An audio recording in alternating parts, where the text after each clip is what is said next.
नमस्कार,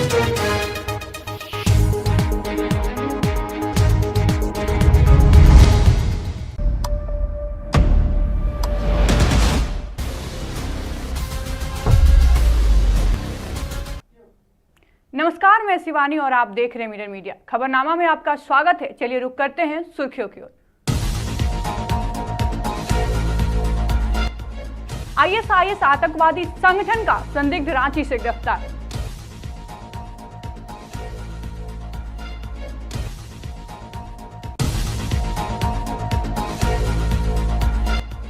सात साल बाद भी पीएम आवास योजना का सपना रहा अधूरा।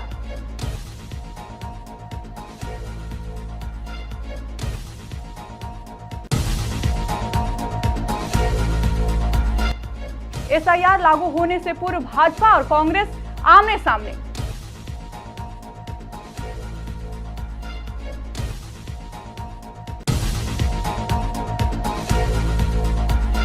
धनबाद जिला डेकोरेटर एसोसिएशन के लिए शुरू हुआ चुनाव। अध्यक्ष पद पर कांटे की टक्कर।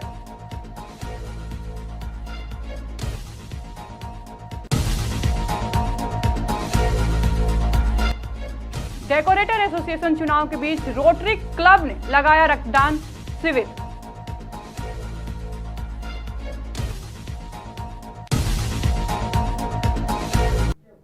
और अब खबरें विस्तार से। रांची पुलिस, दिल्ली पुलिस और झारखंड एटीएस की संयुक्त कार्रवाई में बुधवार की सुबह रांची से बड़ी कार्रवाई करते हुए एक युवक संदिग्ध आतंकवादी का गिरफ्तार किया गया है। गिरफ्तार लोअर बाजार थाना अंतर्गत इस्लाम नगर के तरवक लॉज से हुई है। शख्स की पहचान असहर दानिश के रूप में हुई है, जिस पर आईएसआईएस आतंकवादी संगठन से जुड़े होने का शक है। गिरफ्तारी के दौरान टीम ने लॉज से कई इलेक्ट्रॉनिक उपकरण भी बरामद किए हैं। गिरफ्तार असहर दानिश मूल रूप से बोकारो के पटवार का रहने वाला है। जानकारी के मुताबिक दिल्ली में उसके खिलाफ दर्ज एक पुराने मामले के आधार पर दिल्ली पुलिस की स्पेशल सेल लंबे समय से उसकी तलाश कर रही थी। लगातार निगरानी और खुफिया इनपुट के बाद रांची से उसे आज दबोचा गया है। फिलहाल असहर दानिश ने गहन पूछताछ की जा रही है। यह जानने का प्रयास किया जा रहा है कि इसके साथ और कौन कौन लोग आतंकी संगठन में शामिल हैं। बता दें कि आईएसआईएस से जुड़े मामले में अब तक झारखंड के कई जिलों से संदिग्ध पकड़े जा चुके हैं। आज की हुई गिरफ्तारी में एक बार फिर सुरक्षा एजेंसी को सतर्क कर दिया गया है। दिल्ली पुलिस की टीम और झारखंड एटीएस पूरे मामले की तह तक जानने का प्रयास में जुट गई है। देवघर में प्रधानमंत्री आवास योजना का मकसद हर गरीब को पक्का घर देने का है, जिसमें गृह ऋण पर ब्याज सब्सिडी और बुनियादी सुविधाओं की गारंटी शामिल है। यह योजना उन परिवारों के लिए है जिनके पास पहले से कोई पक्का घर नहीं है, लेकिन नगर निगम देवघर के हालत कुछ और ही है। कहानी कहते हैं, लाभुकों का कहना है कि 7 साल पहले किसी ने 4 लाख की, किसी ने 1 लाख की, तो किसी ने 2 लाख दिए हैं, मगर आज तक उन्हें आवास नहीं मिला। अधिकारी कभी श्रावणी मेला तो कभी पूजा पर्व का बहाना देकर टालते रहे। अब हालत यह है कि योजना का सपना तो बड़ा है, सभी के लिए आवास, लेकिन देवघर के लाभुक आज भी हक के इंतजार कर रहे हैं। वहीं निगम का कहना है कि बहुत जल्द प्रक्रिया पूरी कर ली जाएगी। जिन्होंने भी पैसा दिए हैं उन्हें हैंडओवर कर दिया जाएगा। निगम का उदासीनता रवैया को खिलाफ आक्रोश है। अब आश्वासन कब धरातल पर उतरेगा यह देखना होगा। योजना है गरीबों का आवास देने का। हम लोग ने बुक कराया था 2019 में, 2021 में। आज तक सिर्फ निगम से आश्वासन मिलते आ रहा है कि सावन के बाद देंगे, ये दिसंबर के बाद देंगे, ये मार्च के बाद देंगे। आवास नहीं मिला है। यहाँ तक कि मेरा जिस ब्लॉक में आवंटन हुआ है, बी ब्लॉक में, उसमें सिर्फ ग्राउंड फ्लोर बना है। 8 फ्लोर का ब्लॉक बनना है, ग्राउंड फ्लोर बना है। और हम लोग को लगता नहीं है कि इस समय में हम लोग को मिलेगा। 3,25,000। हाँ, हम लोग के मिल जाना चाहिए। जब कहेगा 1 लाख रुपया देने के लिए दे देंगे। आप लिखी दीजिए, कब दीजिएगा। आप बोल रहे थे कि पैसा कैसे व्यवस्था किए आप? हाँ, बेटी के शादी के लिए पैसा रखे हुए थे, वो तोड़ के फिक्स पैसा लेके दे रहे हैं सर। हम 4 साल पहले दिए हैं। सावन में मिल जाएगा, सावन में चाबी मिल जाएगा। उसके तंग कर दिया लोग पैसा के लिए। नहीं, बिल्डिंग हम लोग प्रक्रिया में है, जल्दी से जल्द जितना जिन लोगों का पैसा पेमेंट हुआ है लोग बहुत जल्दी ये कर देंगे, हम लोग हैंड ओवर कर देंगे। ये तो लाभुक का कहना है कि 7 वर्ष पूर्व से ही ये तो फुल ये अधिकारी कहते आ रहे हैं, कभी दुर्गा पूजा, कभी होली, कभी दीपावली, लेकिन हो नहीं पा रहा है। क्या फुल पेमेंट उम्मीद 7 करें? वर्षों से नहीं हुआ होगा, 1 किस्त 2 किस्त दिए होंगे 7 वर्ष से। फुल पेमेंट देने वाले हमको लगता है मुश्किल से 6 महीना साल भर वाले लोग बहुत जल्द हो जाएंगे। 1.5 साल से भी जमा। आगामी बिहार में विधानसभा चुनाव से पहले ISR को लेकर मचे विवाद के बीच चुनाव आयोग ने बड़ा फैसला लिया है। चुनाव आयोग ने कहा कि पूरे देश में एक साथ SIR लागू किया जाएगा और इससे लेकर 10 सितंबर को दिल्ली में चुनाव आयोग के मुख्य चुनाव अधिकारियों के साथ बड़ी बैठक भी होने, ISR से भारतीय नागरिक को शामिल करने के लिए अतिरिक्त दस्तावेजों का भी चुनाव आयोग सुझाव मांग है। चुनाव आयोग के द्वारा पूरे देश में एक साथ SIR लागू करने के बात कही गई है, लेकिन उससे पहले झारखंड संथाल परगना में सियासत तेज हो गई है। वहीं कांग्रेस ने इसे बिहार चुनाव वोट बैंक का चुनावी मुद्दा बताया, तो वहीं बीजेपी ने SIR को लेकर चुनाव आयोग की सराहना की। बीजेपी का कहना है कि यदि झारखंड में SIR मजबूती के साथ लागू होती है तो राज्य के संथाल परगना बांग्लादेशी घुसपैठियों का सफाया होगा। तो वहीं कांग्रेस ने कहा कि किसी भी सूरत पर झारखंड में SIR लागू नहीं होगा, लेकिन राज्य के संथाल परगना में दोनों राजनीतिक दलों के जनप्रतिनिधियों से बातचीत करने के बाद यह तय हो गया कि जो भी घुसपैठ झारखंड में अपना ठिकाना बनाए हुए हैं उसकी दिलों की धड़कनें तेज हो गई है। चुनाव आयोग अगर देशव्यापी SIR लागू करने के बारे में सोचा है तो यह एक आयोग के द्वारा सराहनीय कदम है। और मैंने तो लगातार 20 वर्षों से भी अधिक समय से, लगभग 25-30 वर्षों से हमने इस बात को निरंतर उठाया है कि आज झारखंड के अंदर और झारखंड के रास्ते देश भर में बड़े पैमाने पर फर्जी आधार कार्ड बन रहे हैं। उन फर्जी आधार कार्ड के आधार पर वोटर कार्ड बन जा रहे हैं। तो चुनाव आयोग के पास भी हमने गुहार लगाया था कि केंद्रीय चुनाव आयोग के पास जा कर के मिल करके कि भारत देश के जो नागरिक हैं उनके लिए चुनाव आयोग उनको मतदान का अधिकार देता है, न कि बांग्लादेश से आए हुए, विदेश से आए हुए नागरिकों को लिए भी आज आयोग अधिकार दे रहा है। ये सरासर अपराध है। और अभी हाल में आपने देखा होगा कि बिहार के अंदर पाकिस्तान मुल्क की आई हुई महिला और वो मतदाता सूची में वो अपना नाम चढ़वा ली है स्थानीय BLO के सहयोग से। SIR लागू हो, हम लोग इसका विरोध भी नहीं करते हैं, लेकिन SIR के पीछे जो मंशा है भारत सरकार और चुनाव आयोग का, इस पे तो ज़रूर हम लोग आवाज़ उठाएंगे।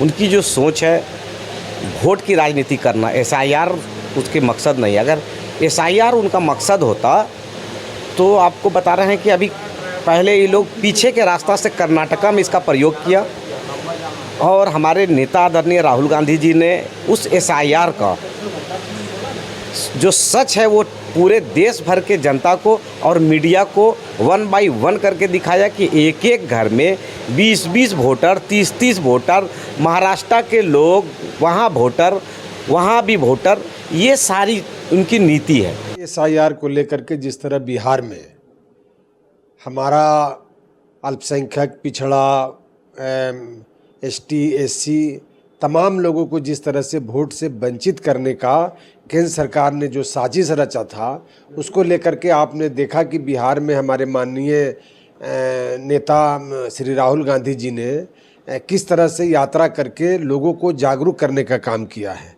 हम लोगों को अंदेशा था कि झारखंड में भी इस तरह की कार्रवाई होगी, लेकिन उसके पूर्व ही हमारे जो प्रभारी है के राजू साहब ने ग्राम पंचायत कांग्रेस कमेटी का गठन और BLA का गठन हम लोगों ने SIR को देखते हुए भी किया था। और मैं तो यहाँ का पर्यवेक्षक हूँ JPCC का और पाकुड़ का, तो निश्चित तौर पर हम लोग को आभास था कि झारखंड में भी इस तरह के कार्रवाई हो सकती है। SIR के हम विरोधी नहीं हैं, SIR होना चाहिए, बिल्कुल होनी चाहिए, लेकिन आयोग और केंद्र सरकार की मंशा साफ़ होनी चाहिए, उनकी नीयत क्या ये साफ़ होनी चाहिए।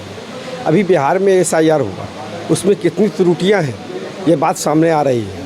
बहुत सारे ऐसे लोग वंचित हो गए हैं जो वोट के अधिकार से, जिनकी मृत्यु नहीं हुई है उनका भी नाम काट दिया गया है। एक ही मकान में 80-82 वोटर बनाए गए हैं। तो ऐसी जो सरकार की आयोग की जो मंशा है, जो बीजेपी के इशारे पे कर रही है, अपने वोट बैंक को मजबूत करने के लिए और विपक्ष के वोट बैंक को कमज़ोर करने की जो रणनीति है, इस रणनीति के हम खिलाफ हैं। धनबाद जिला डेकोरेटर एसोसिएशन का महाधिवेशन के साथ साथ 2025 से 28 सत्र के लिए चुनाव प्रक्रिया टाउन हॉल में आयोजित हो रही है। करीब 1150 सदस्य आज वोटिंग करेंगे, जिसमें अध्यक्ष, सचिव और कोषाध्यक्ष पद के लिए वोटिंग शुरू हो गई है, जबकि महासचिव के निर्विरोध चुन लिया गया है। वोटिंग 3 बजे तक चलेगी। वहीं 4 बजे से मतगणना के बाद विजेता उम्मीदवारों के नाम की घोषणा की जाएगी। इस बार अध्यक्ष पद के लिए प्रदीप सिंह और पुरुषोत्तम रंजन मैदान में खड़े हैं।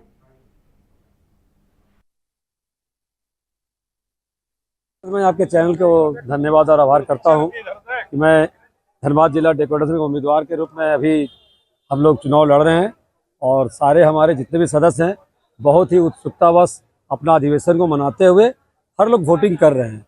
और इस बार का वोटिंग में जो हमारा पिछले बार का जो कमेटी लगातार एक आदमी का चेहरा देखता हुआ आया है, कहीं ना कहीं से इस बार लोगों में एक रुझान है कि परिवर्तन होना चाहिए और इस परिवर्तन के नाम पे हमारे सभी लोग उत्सुक होकर आज वोटिंग कर रहे हैं।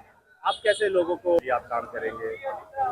इसलिए दिला रहा हूं कि मैं पहले भी पूर्व में महासचिव के रूप में रहा हूं और मैं जो काम को संकल्प लेता हूं दृढ़ संकल्प के साथ करता हूं। शायद जब हम 2016-2019 में हमारी कमेटी पूरी ही आई थी, हमारे अध्यक्ष के रूप में गुणाराम गोस्वामी आए थे, महासचिव में मैं पुरुषोत्तम रंजन, सचिव में विश्वनाथ सिंह जी आए थे और कोषाध्यक्ष में जयशंकर प्रसाद जी आए थे। हम लोगों ने चारों मिलकर इतना बढ़िया एक कमेटी का निर्माण किया और सभी को लेकर चलने का काम किया और उस पीरियड में जो सारी व्यवस्थाएं बनी, आज उसी का लाभ लोगों को मिल रहा है। और इधर उसके लाभ के बाद ही कुछ अगर हो रहा है तो उसको देख के लोग करना चाह रहे हैं, पर करने में लोगों को तोड़ने में विश्वास रख रहे हैं। लोगों में एकता बरकरार नहीं है। सदस्य इस बार छूट गए हैं। पिछले बार हमारे यहाँ वोटिंग का जो वोटर लिस्ट था 1400 कुछ था, इस बार 1184 है और हमारे पास 1800 मेंबर थे। जब हम लोग 19 पे छोड़े थे 1800 मेंबर हमारा सदस्यता ग्रहण कर लिए थे। और कहीं ना कहीं से इन लोगों की कमी है जो कि क्षेत्र में अपने अपने सभी शाखाओं में अपने अपने सदस्यों के बीच जा नहीं पा रहे हैं और कहीं ना कहीं से अहंकार के रूप में एक जगह बैठ करके कॉरपोरेट टाइप से संगठन को चलाने का काम कर रहे हैं। आज धनबाद जिला डेकोरेशन का 47वां महाधिवेशन के साथ साथ 2025-2028 सत्र के लिए चुनाव हो रहा है। इस चुनाव में टोटल 7 प्रत्याशी खड़े हैं। अध्यक्ष, सचिव और कोषाध्यक्ष का चुनाव हो रहा है और महासचिव हमारे निर्विरोध चुन के आगे चुके हैं। अध्यक्ष पद पर 2 उम्मीदवार हैं, प्रदीप कुमार सिंह हम स्वयं हैं और पुरुषोत्तम कुमार रंजन जी हैं। और सचिव पद पर हैं गुड्डू साहू जी हैं, बच्चू दत्ता जी हैं और प्रमोद कुमार जी हैं। और कोषाध्यक्ष पद पर हैं प्रवीण कुमार जी हैं और हमारे अंजुम जी हैं। सर, चुनाव चल रहा है, आप ऑलरेडी मैं करीब 18 वर्षों से हम अध्यक्षता कर रहे हैं और लोगों को आज इतना जोड़ के चले। आज जो हमारा 400 से आज लगभग 1600 मेंबर हो चुका है यहाँ पर। और हम लोग का काम है अच्छा, पूरे समाज की अच्छाई को हम लोग और उनके जो है शादी ब्याह गवर्नमेंट से लेके हर चीज़ को काम को हम लोग करने का काम करते हैं। और हमारा जो है उद्देश्य होता है कि समाज को अच्छे प्रतिष्ठा दिलाना, अच्छे काम करके। आज के परिणाम को लेकर कितने उत्सुक हैं? आज का परिणाम अभी चल रहा, वोट चल रहा है, देखा जाएगा जो आएंगे जीत करके। धनबाद जिला डेकोरेटर एसोसिएशन की चुनावी प्रक्रिया के बीच रोटरी क्लब ने ब्लड डोनेशन कैंप का भी आयोजन किया। इसका मुख्य उद्देश्य था जो भी सदस्य मतदान देने पहुंचे वो ब्लड भी डोनेट करें ताकि ज़्यादा से ज़्यादा संख्या में ब्लड का संग्रह हो सके और लोगों की मदद की जा सके। मौके पर मौजूद रोटरी क्लब के सदस्य ने बताया कि धनबाद जिला डेकोरेटर एसोसिएशन चुनाव में ब्लड संग्रह को लेकर रक्तदान शिविर का आयोजन किया गया है। अब तक करीब 5 यूनिट ब्लड संग्रह हुए हैं। सदस्यों की संख्या अधिक है, ऐसे में उम्मीद जताई जा सकती है कि अधिक से अधिक संख्या में ब्लड का संग्रह हो। ये रोटरी क्लब ऑफ धनबाद जिला डेकोरेटर एसोसिएशन के सहयोग के साथ में संयुक्त रूप से ब्लड डोनेशन कैंप लगाया है। आज धनबाद जिला डेकोरेटर एसोसिएशन का चुनाव है और यहाँ के जो सदस्यगण हैं उनके साथ में बात हुई और ये इस कैंप का आयोजन किया गया है। तो उम्मीद करते हैं कि अच्छा ब्लड डोनेशन होगा, क्योंकि जैसा इन लोगों ने बताया है कि 1600-1700 डेलीगेट्स इनके यहाँ आते हैं। हम लोग उम्मीद कर रहे हैं कि हमें एक अच्छा नंबर मिले ताकि हम लोग पीएमसीएच को हेल्प कर सके ब्लड के रूप में। टाइमिंग क्या है सर, कब तक यहाँ? टाइमिंग ये 10 बजे से शुरू हुआ है और जब तक ये चुनाव प्रतिक्रिया इनकी चलेगी तब तक हमारा कैंप चालू रहेगा। अब तक ब्लड बैंक में कितने यूनिट ब्लड का अब तक लिया गया? अभी तक 8 यूनिट हुए हैं और हम लोग उम्मीद करते हैं कि कुछ अच्छे नंबर हमें मिलेंगे। जामताड़ा उपायुक्त रवि आनंद की अध्यक्षता में मंगलवार को जनता दरबार का आयोजन हुआ। जनता दरबार में 135 से अधिक लोगों ने अपनी समस्याएं उपायुक्त के समक्ष रखी। अधिकतर मामलों का ऑन स्पॉट निपटारा किया गया तथा गंभीर प्रकरणों पर संबंधित अधिकारियों को त्वरित कार्रवाई हेतु निर्देश दिए गए। जनता दरबार में वृद्धा pension, Awas Yojana, ration card सुधार, भू अर्जन, मुआवजा, जमीन विवाद, अतिक्रमण, जल जमाव, बिजली आपूर्ति, खराब सोलर लाइट समेत कई मुद्दे उठे। एक बुजुर्ग महिला ने पेंशन नहीं मिलने की शिकायत की। जांच करने पर पता चला कि उनके खाते में 3000 रुपए पहले ही आ चुके हैं। खाते में राशि देकर वे प्रसन्न हो उठी। वहीं 2 बच्चियों ने आवास किस्त नहीं मिलने की समस्या रखी, जिस पर उपायुक्त ने अगली किस्त भुगतान तथा स्पॉन्सरशिप योजना से जोड़ने का निर्देश दिया। इसके अलावा गोचर भूमि पर तालाब निर्माण, प्रधानी बहाली, रास्ता अवरोध, मिही जाम नगर में जल जमाव और मारपीट की शिकायतें भी रखी गई। उपायुक्त ने सभी अधिकारियों को 48 घंटे के भीतर कार्रवाई प्रतिवेदन प्रस्तुत करने का आदेश दिया। उल्लेखनीय है कि प्रत्येक मंगलवार और शुक्रवार को पूर्वाह 11 बजे से 1 बजे तक जनता दरबार का आयोजन किया जाता है। हाँ जी, आज 9 तारीख को जनता दरबार का जिला स्तरीय आयोजन किया गया, जिसमें कि कुल 135 की संख्या में लोग हमारे समक्ष अपनी शिकायतों को लेके आए हैं और उनका समाधान किया गया है। कुछ संबंधित मामले जो इम्पोर्टेंट थे, वो एक बच्ची है उनकी माता का देहांत हो गया है और उनका अबू आवास सैंक्शन हुआ था उनकी माँ के नाम से, परंतु चूँकि माता जी का डेथ हो गया है उनके, तो अब उनके खाते में राशि नहीं जा पा रही, तो उसका निराकरण किया जा रहा है। साथ ही उनके पिताजी भी साथ में नहीं रहते हैं, तो उन दोनों बच्चियों को जो है स्पॉन्सरशिप योजना के तहत हम लोग जोड़ रहे हैं, ताकि प्रत्येक महीने जो है उनको 4000 रुपये की राशि जो है प्राप्त हो सकेगी और वो अपना पठन पाठन कर पाएंगे। इसके अलावा कुछ वृद्धजनों के पेंशन का मामला था, जिनका 5-6 महीने से लगातार पेंशन की राशि उनके खाते में नहीं जा रही थी, तो उनका भी समाधान संबंधित पदाधिकारियों से बात करके कर दिया गया है। और कुछ मामले जो है रोड से संबंधित है, कुछ मामले भू अर्जन से संबंधित है, उसके आलोक में भी संबंधित पदाधिकारी को निर्देश दिया गया है कि वो 3 दिन के अंदर सभी समस्याओं पे अपना रिपोर्ट देंगे और रिपोर्ट के आधार पर हम लोग अग्रतर कार्रवाई भी करेंगे। और इसी के साथ खबरनामा में आज के लिए बस इतना ही। देखते रहिए मिरर मीडिया।